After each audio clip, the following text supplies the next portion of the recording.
strong, independent, very career go-getter women, they're like, they keep attracting weak men. Yes. Right? Yes. And actually what it is, it's not that they're attracting weak men, it's that they're attracting men who are in their feminine. Right. Being strong, being the strong, capable leader, confident go-getter. Yeah. We're all comprised of masculine and feminine traits. Yeah, completely. Right? That's us sitting in our masculine. Yeah. If that's what you're sitting in when you're dating, you're going to attract feminine men. Interesting.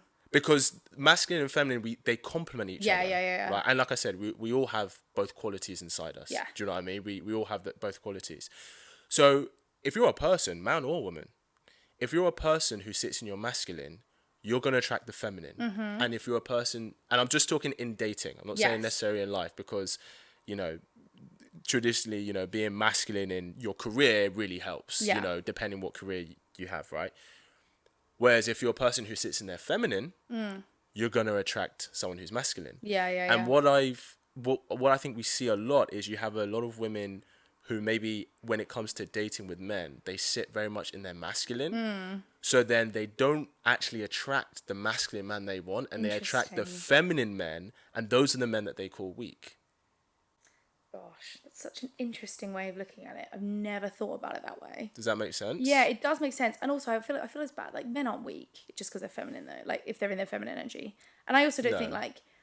I think a lot of women just call them weak. Yeah, I think that's so harsh, though. I hate it. Well, I think it's harsh. Like, none of us are weak, right? Like, but it's a very interesting way of looking at it. I've never looked at it that way.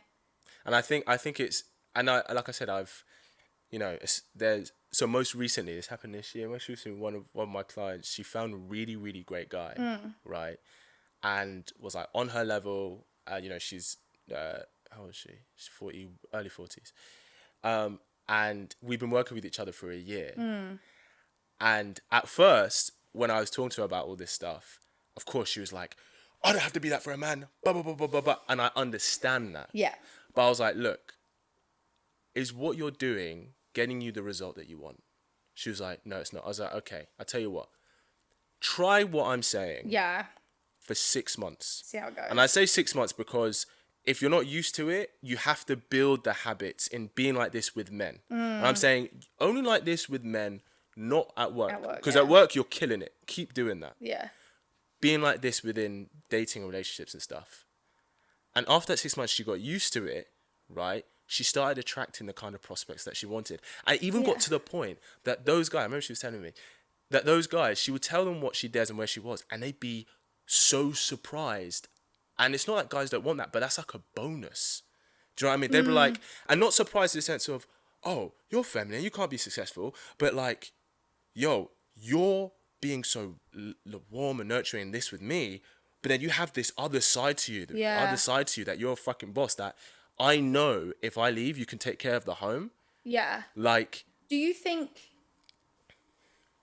that she's then sort of putting on a front, though? no. Is she presenting a version of herself that's not real? How long can she maintain that? I understand. I don't think it's that she's presenting something that's not real. I think she's presenting a side to herself that she's not used to showing. Sure, okay. Because we all have the inners. It's like, because you could take the baddest boss babe. But when she has a child, she's holding a 3-month-old baby. She's being loving, sensitive.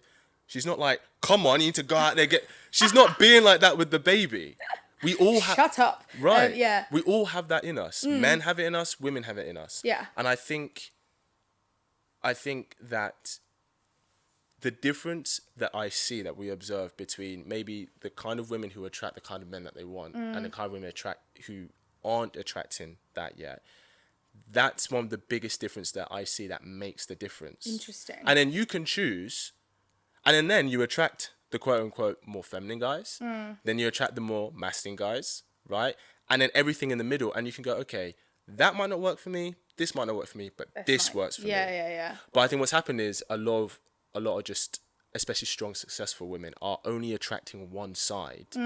And I think, like I said, it's just because when it comes to men, they just sit in their masculine. Yeah, but also, I think as well, like I was just saying, like where society has always been so misogynistic, a lot of women have to fight really hard to sit in this world and be successful, and therefore have to sit, like you say, in work environment in their masculine. I And understand that. therefore that bleeds into your life because you have to be heard, you have to sit in that place. I completely understand that. So I can kind of relate hard to that actually. It's a really interesting way of looking at it. I completely understand.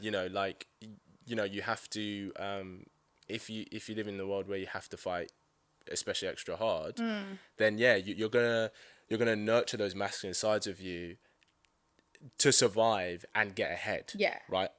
Completely understand that. But then if you want one thing, Yeah, you've got to try and yeah. it's like Interesting. if this is what you want, this is what it takes to get it, and then you just decide whether you want to do that or not. Does that make sense? It does.